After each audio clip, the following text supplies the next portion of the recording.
whatever they're offering and let's get on with our life. What life? You have taken it out on me. With your coldness, your looks, your accusations, your silence. Excuse me, I know this is very forward of me, but the last time I saw you in court, you were ranting and raving, calling this man a wife murderer. I guess I just realized how much I love him. Bill, why did you have the power saw in the kitchen?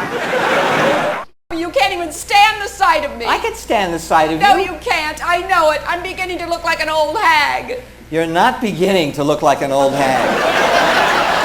Why do you emphasize beginning? All right, you're not beginning to look like an old hag.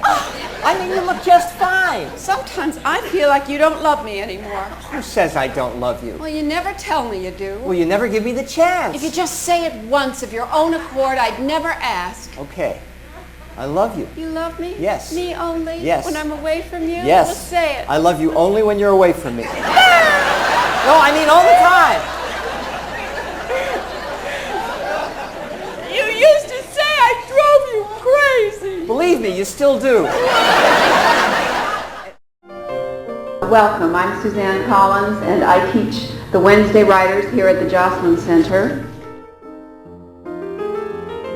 But most important, we learn to trust our own unique voice. Let's go to Buford and just get married right now? Because I know I can't have you any other way. Oh, yeah, let's just do it. Another scam. Another no-goodnik has built $8,500 from a 78-year-old woman. One hears these stories all too often. When Bryony reached her 40s, she left the family chicken business and became a professional shoplifter. Tony and me, we take care of each other. We live in Ward J of the hospital. 34 male beds and 3 nurses. When Tony goes up for surgery, I take care of him after he comes out of the ether. I stopped to put on a pair of white shoes.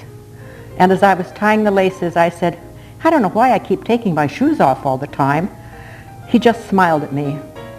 And my heart melted and ran right down into those white shoes. I have my tuxedo in the trunk of my car. Would you like to go to the prom? Just a little late? Oh, yes, said Marcia. I'd love to.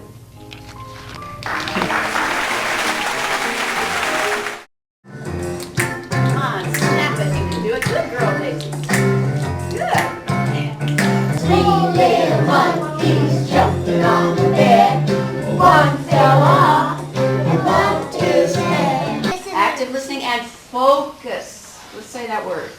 Focus. Means you doing what you're doing and not doing anything else. And listening and looking. Good. Who is the author is Ruth Krauss. That's the author. What does the author do? Write the story. Writes the story. Raise your hand and tell me who the main character is.